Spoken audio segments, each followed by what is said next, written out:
नमस्कार, मी सुदेशना. आपण पाहतात नमस्कार लाईव्हचं बातमीपत्र. सुरुवातीला हेडलाईन्स. शहरात दांडिया महोत्सवाची झिंग, ऑर्केस्ट्राच्या तालावर थिरकले दुर्गा भक्त.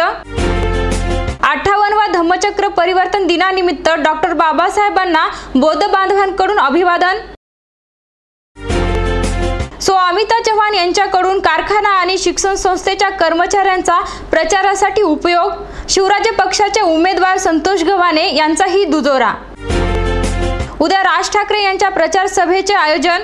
मनसेच्या प्रचाराला मिळणार उभारी. आता बातमीपत्र विस्ताराने. आज दसऱ्याचा शेवटचा दिवस म्हणजेच विजयादशमी. या दिवसाच्या पूर्वसंध्येला शहरातील विविध दसरा महोत्सव समितीकडून दांडिया रास नृत्याची झिंग पाहायला मिळाली. दांडियासाठीचा शेवटचा दिवस असल्याकारणाने काही महोत्सव समितीकडून मध्यरात्रीपर्यंत दांडिया नृत्य चालले. आज विजयादशमी असून दसऱ्याचा शेवटचा दिवस. संपूर्ण राज्यभर दसरा मोठ्या उत्साहात साजरा होत आहे. नांदेड जिल्ह्यात देखील दसऱ्याची मागील 10 दिवसापासून अशीच झिंग पाहायला मिळाली आहे. वेगवेगळ्या नवरात्री महोत्सव समित्यांकडून दसऱ्याच्या कालावधीमध्ये वेगवेगळे उपक्रम आणि कार्यक्रमाचे आयोजन करण्यात आले होते. शहरातील नवाबोंडा भागातील नावाजलेल्या एकता दुर्गा महोत्सव समितीकडून मागील 10 दिवसापासून रास दांडिया नृत्याचे आयोजन करण्यात आले होते. दांडियामध्ये परिसरातील महिलांनी, तरुणींनी उत्स्फूर्त सहभाग नोंदवून दांडिया नृत्याचा आविष्कार केला. रात्री 10:30 वाजेपर्यंत मागील 10 दिवसापासून दांडियाची ही झिंग पाहायला मिळाली. त्याचबरोबर सिडको भागातील विविध नवरात्री महोत्सव समित्यांकडून देखील अशाच प्रकारच्या दांडिया नृत्यावर तरुणाई थिरकली. पावडेवाडी नाका भागामध्ये देखील आदिशक्ती दुर्गा नवरात्र महोत्सव समितीच्या वतीने दसऱ्यानिमित्त दांडिया नृत्याचे आयोजन करण्यात आले होते. मागील 10 दिवसापासून शहर पोलीस प्रशासन दांडिया महोत्सव समित्यांवर लक्ष ठेवून होते. रात्री 10:30 नंतर दांडिया नृत्य होणार नाही याबाबत ताकीदही देण्यात आली होती. पालकमंत्री नामदार DP सावंत यांच्या प्रांगणामध्ये देखील स्थापन केलेल्या दुर्गा नवरात्र महोत्सव समितीकडून ऑर्केस्ट्राचे नियोजन करून दांडिया महोत्सव आयोजित केला होता. या ठिकाणी अत्यंत लयबद्ध आणि शिस्तबद्ध दांडियाची झलक दिसून आली.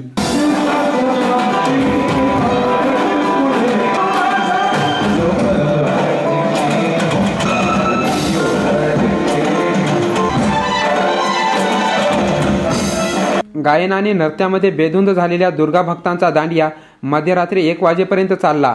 या दांडिया नृत्याला माजी मुख्यमंत्री अशोकराव चव्हाण यांच्या कुटुंबियासोबत अनेक मान्यवर राजकारण्यांच्या कुटुंबियांची उपस्थिती दिसून आली.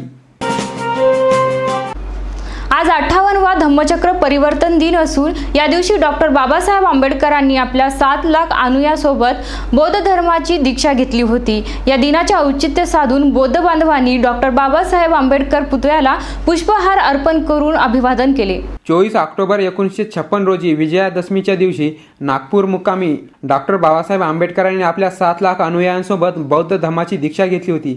या दिनाचे औचित्य साधून बौद्ध बांधव दरवर्षी विजयादशमीच्या दिवशी डॉक्टर बाबासाहेबांना अभिवादन करतात. आज शहरात 58वा धम्मचक्र परिवर्तन दिन असून बौद्ध बांधवांची डॉक्टर बाबासाहेब आंबेडकर पुतळ्याला अभिवादन करण्यासाठी सकाळपासूनच गर्दी दिसून आली. यावेळी बौद्ध बांधवांनी सामूहिकरित्या त्रिशरण, पंचशील आणि 22 प्रतिज्ञा तसेच सूत्रपठण केले. त्याचबरोबर पंचशील ध्वजारोहण देखील करण्यात आले. यावेळी बौद्ध बांधवांनी शांतीचा संदेश देणारे शुभ्र वस्त्र परिधान केले होते. गर्दीमध्ये कोणत्याही प्रकारचा अनुचित प्रकार घडू नये यासाठी समता सैनिक दलाच्या जवानांनी कडेकोट बंदोबस्त लावला होता. वेळ झाली छोट्याशा विश्रांतीची. तुम्ही पाहत राहा नमस्कार लाईव्हचं बातमीपत्र. शुभेच्छा पाठवा सुंदर बुकेसह. संपूर्ण भारतात आणि 190 देशात कुठेही बुके पाठवण्याची सोय फक्त फ्लॉवर अँड फ्लॉवर्सवर. Bouquet, stage decoration, room decoration आणि कार डेकोरेशनचे सृजनशील नाव flower and flowers, centre point, Shivajinagar, Nanded. संपर्क 73 50 62 56 56. प्रत्येक समारंभाची रंगत वाढवतात ती फुलं आणि फुलाची रंगत वाढवतात flower and flowers. Wooden, ceramic आणि ग्लास फ्लॉवर पॉटसाठी तसेच स्टेज डेकोरेशन, रूम डेकोरेशन आणि कार डेकोरेशनसाठी संपर्क करा. Flower and flowers, Shivajinagar, Nanded. संपर्क 73 50 62 56 56. विश्रांतीनंतर पुन्हा एकदा आपलं स्वागत.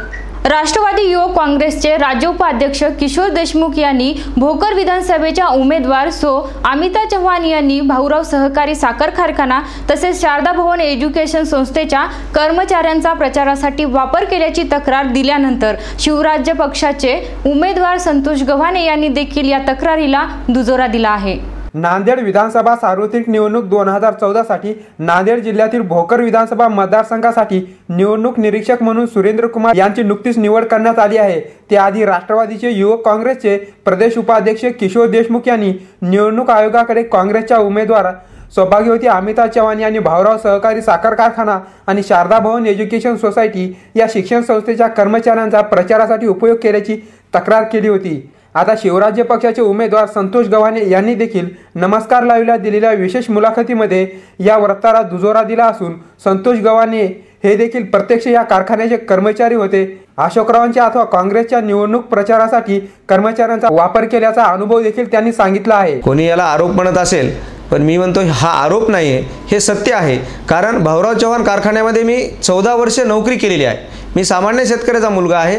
14 वर्षे भाऊराव कारखान्यात नोकरी करते वेळेस मी स्वतः त्यांचं इलेक्शनचं काम केलेलं आहे, त्यामुळे याला आरोप म्हणता येणार नाही, हे सत्य आहे। निवडणूक आयोगाने आता नव्याने श्री सुरेंद्र कुमार यांची भोकर आणि नांदेड उत्तरसाठी निवडणूक निरीक्षक म्हणून नियुक्ती केली असून आता मतदारसंघात होणाऱ्या आक्षेपार्ह घटनांवर आळा घालतील का हा प्रश्न आहे।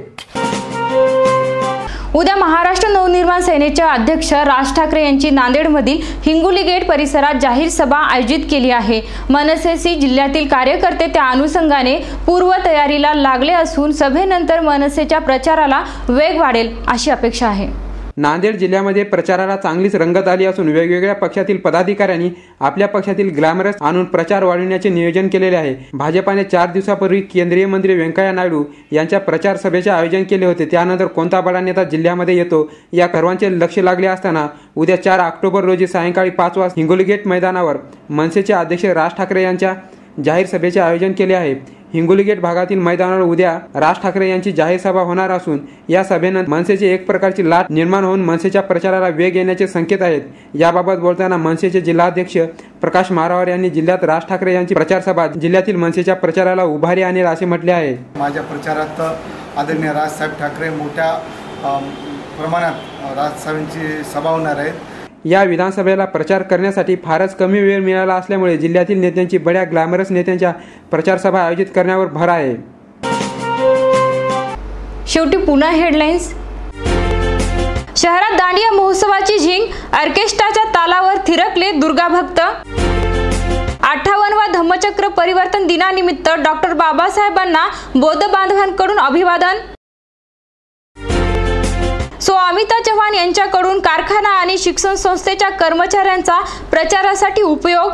शिवराज्य पक्षाचे उमेदवार संतोष गव्हाणे यांचाही दुजोरा। उद्या राज ठाकरे यांच्या प्रचार सभेचे आयोजन, मनसेच्या प्रचाराला मिळणार उभारी। आणि याचबरोबर नमस्कार लाईव्हचे हे बातमीपत्र संपलं। पुन्हा भेटूया, तोपर्यंत नमस्कार।